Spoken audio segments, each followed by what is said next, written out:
বর্তমানে যুগের সাথে তাল মিলিয়ে এখন বেশিরভাগ মানুষ বাইরের খাবার খেতে পছন্দ করছে। সেই কারণে এখন রেস্টুরেন্ট, ধাবা, ক্যাফে এই সমস্ত জায়গাগুলোতে সবথেকে বেশি মানুষ খাবার খেতে পছন্দ করে, যার কারণে হোটেল এবং বড় বড় রেস্টুরেন্টগুলোতে প্রচুর পরিমাণে ভিড় জমে যাচ্ছে। তাছাড়াও এখন যে কোনো খাবার হোম ডেলিভারি পর্যন্ত পাওয়া যাচ্ছে, যার ফলে খাবার কোম্পানিকে বেশি মাত্রায় খাবার প্রোডাকশন করতে হচ্ছে।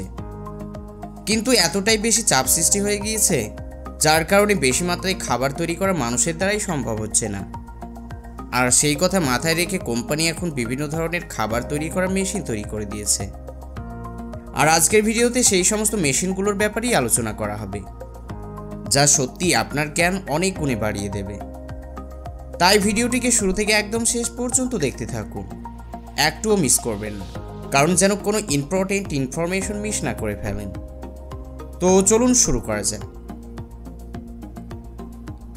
এই অসাধারণ মেশিন সাধারণত পিৎজা তৈরি করার জন্যই ব্যবহার করা হয়। পিৎজা ডো তৈরি করার পর যখন কারিগর এক লাইনে রেখে দেয়, তখন এই মেশিনের সামনের দিক দিয়ে বেরোনো লাল রঙের সস এর উপরে লাগিয়ে দেয়। তারপরে আসে প্রধান মেশিনের কাজ। এই মেশিনের রোবোটিক হ্যান্ডের উপরে থাকা সসকে গোল গোল করে ঘুরিয়ে পিৎজার উপরে লাগিয়ে দেয়, যা অনেক সময়ের কাজ এই মেশিন খুব সহজে করে দেয়। তারপরে যখন পিৎজা ডো আগের দিকে পৌঁছয়, তখন কারিগর এর উপরে টপিং লাগিয়ে দেয়। তারপরে সবশেষে এটাকে ওভেনে সেকে তৈরি করে নেওয়া হয় এবং মার্কেটে বিক্রি করার জন্য পাঠিয়ে দেওয়া হয়। সিকা বড় বড় কোম্পানিতে টমেটো গ্রেভি এবং সস তৈরি করার জন্য ব্যবহার হয়ে থাকে টমেটো পিউরিফাই করা মেশিন। জমি থেকে তাজা টমেটো নিয়ে আসার পর ফ্যাক্টরিতে থাকা মেশিনের সাহায্যে কিছু টমেটো শোধন করা হয়, আর যেগুলো সবুজ কালারের থাকে সেটাকে এই মেশিন অন্য দিক দিয়ে বের করে দেয়। তারপরে বাকি লাল টমেটো কনভেয়ার বেল্টের সাহায্যে পাঠানো হয়, যেখানে টমেটোকে দুই ভাগে ভাগ করা হয়। এক ধরনের হয় যেটা টমেটো পিউরিফাই করার জন্য, আর বাকি কিছু টমেটোকে ভাপ দিয়ে গলিয়ে নেওয়া হয়। এই ধরনের পিউরি হোটেলে অনেক ধরনের খাবার তৈরি করার জন্য ইউজ করা হয়। তারপরে যখন এই পিউরি দিয়ে খাবার তৈরি করা হয়, তো তখন এগুলোকে অনেক বেশি মাত্রায় ইউজ করা হয়। সেই কারণেই টমেটোর পিউরি তৈরি হয়ে যাওয়ার পর এভাবে ক্যানের মধ্যে রেখে স্টোর করে রাখা হয়। এখানে কনভেয়ার বেল্টের উপরে একের পর এক বোতল রেখে দেওয়া হয় এবং অটোমেটিক মেশিন অনেক দ্রুততার সাথে প্রত্যেকটি বোতলে সমান মাপে পিউরি লোড করে দেয় এবং সিল করে প্যাক করে মার্কেটে বিক্রি করার জন্য পাঠিয়ে দেওয়া হয়। হরিশ এই অনেক সুন্দর টফি সাধারণত মধু দিয়ে বানানো হয়।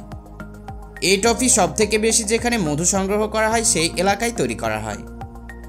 ফ্যাক্টরিতে বিশেষ মেশিনের সাহায্যে মধুর সাথে কিছু অন্য খাবার পদার্থ মিশিয়ে লম্বা কনভেয়ার বেল্টের সাহায্যে সামনের দিকে পাঠানো হয়।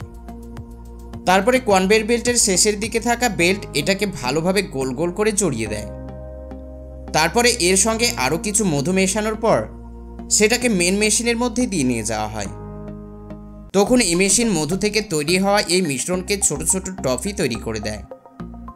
এই মেশিন অনেক দ্রুত টফি বানানোর কাজটি করতে সক্ষম। তারপরে এটিকে মেশিন থেকে ছড়িয়ে বের করা হয়, যাতে এটি একে অপরের গায়ে লেগে না যায়। কিছু সময় পর্যন্ত কনভেয়ার বেল্টের সাহায্যে ঘোরানো হয়। তারপর সবশেষে টফি তৈরি হয়ে যাওয়ার পর এই মেশিন একটি লাইন করে অনেক স্পিডে প্যাক করতে থাকে। তারপর বাজারে বিক্রি করার জন্য পাঠানো হয়। আপনারা কি কোনোদিন বাজার থেকে এই ট্রফি কিনে খেয়েছেন? অবশ্যই নিচে কমেন্ট করে জানাবেন।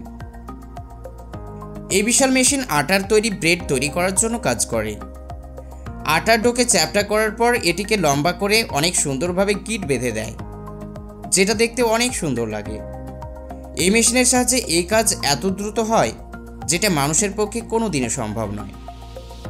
এই মেশিন আটাকে গোল করার সাথে সাথে অনেক রকমের রূপ দিতে পারে। এই মেশিনের সাহায্যে এই কাজ করার কারণে আটা একটুও নষ্ট হয় না। ইসিদা এখানে এই মেশিনের সাহায্যে চিপসকে সেকে নেওয়ার পর প্যাক করার জন্য রেডি করা হচ্ছে।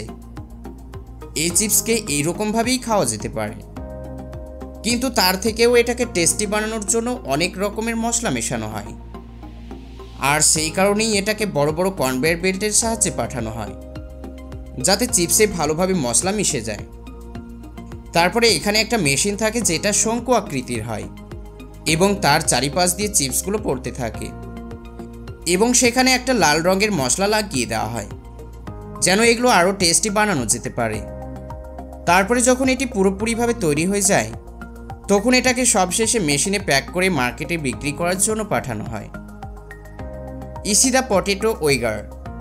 ইসিদা কোম্পানির বানানো এই মেশিনটি শুধুমাত্র আলু প্যাকিং করার জন্যই তৈরি করা হয়েছে, কিন্তু এই মেশিনের আরও একটি ভালো দিক আছে, আর সেটি হলো অন্য যে কোনো কোম্পানির মেশিনের তুলনায় এতে আলু প্যাক করার সময় সব প্যাকেটে সমানভাবে ওজন থাকে।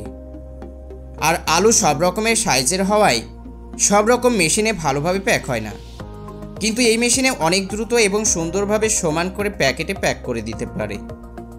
যে কোনো তরল পদার্থ যে কোনো মেশিন সমান করে প্যাক করতে পারে, কিন্তু আলু বিভিন্ন সাইজের হওয়ার কারণে সমস্ত আলুর ওজন সমান হয় না, আর এটিই সব থেকে বড় প্রবলেম। কিন্তু এই মেশিন আলুর সঠিক ওজন করে প্রচণ্ড স্পিডে প্যাক করতে পারে এবং অনেক সময় বাঁচিয়ে দেয়। Maestro professional. অনেক বড় বড় হোটেল এবং কিছু কিছু অনুষ্ঠান বাড়ি অথবা ফুড ডেলিভারি কোম্পানিতে যদি স্যালাডের ব্যবহার করা হয় তাহলে এই মেশিন ব্যবহার করা হয়, কারণ এই কাজ সেই সময় চাকু দিয়ে একটা একটা করে টমেটো কাটা অসম্ভব হয়ে দাঁড়ায় এবং প্রচুর সময় লেগে যায়। কিন্তু এই অসাধারণ মেশিন ওই কাজটিকে অনেক তাড়াতাড়ি এবং খুব সুন্দরভাবে করে দিতে পারে। এই মেশিনে আপনি ইচ্ছে মতো টমেটো স্লাইসের জন্য আলাদা আলাদা ব্লেড ব্যবহার করতে পারবেন। তারপরে যখন টমেটোকে মেশিনের মধ্যে রেখে প্রেস করবেন তো তখন টমেটো অনেক সুন্দরভাবে স্লাইস হয়ে যাবে। তারপরে ওই টমেটোর স্লাইড স্যালাডের সঙ্গে ভালোভাবে মিক্স করতে পারবেন এবং আপনার মূল্যবান সময় বাঁচিয়ে নিতে পারবেন। এই অসাধারণ মেশিনটি সচরাচর চিজ কাটার জন্য ব্যবহার করা হয়। চিজের ব্যবহার অনেক রকম খাবারের সাথে করা হয় এবং খাবার অনুযায়ী চিজের সাইজও প্রয়োজন পড়ে। এই অসাধারণ মেশিন আপনার যেই রকম সাইজের চিজের দরকার হবে সেই রকম সাইজ অনুসারে আপনি সেটাকে কেটে নিতে পারবেন। সেটা ছোট ছোট স্কোয়ার হোক বা লম্বা লম্বা স্লাইস অথবা বড় বড় লম্বা লম্বা টুকরো, আপনার সাইজ মতো কাটতে পারবেন। এই মেশিনে লেগে থাকা ব্লেড অনেক দ্রুততার সাথে কাটতে পারে। স্কোয়ার ব্লেড ছাড়াও গোল ব্লেড দিয়ে চিজকে পাতলা পাতলা আকারে কাটতে পারবেন, যা অনেক রকম খাবারে ব্যবহার করা হচ্ছে। তো বন্ধুরা, এই সমস্ত ফুড ফ্যাক্টরির মেশিনগুলোর ব্যাপারে জেনে কেমন লেগেছে অবশ্যই কমেন্ট করে জানাবেন, আর এর মধ্যে সব থেকে কোনটি ভালো লেগেছে সেটাও কমেন্ট করে জানাবেন।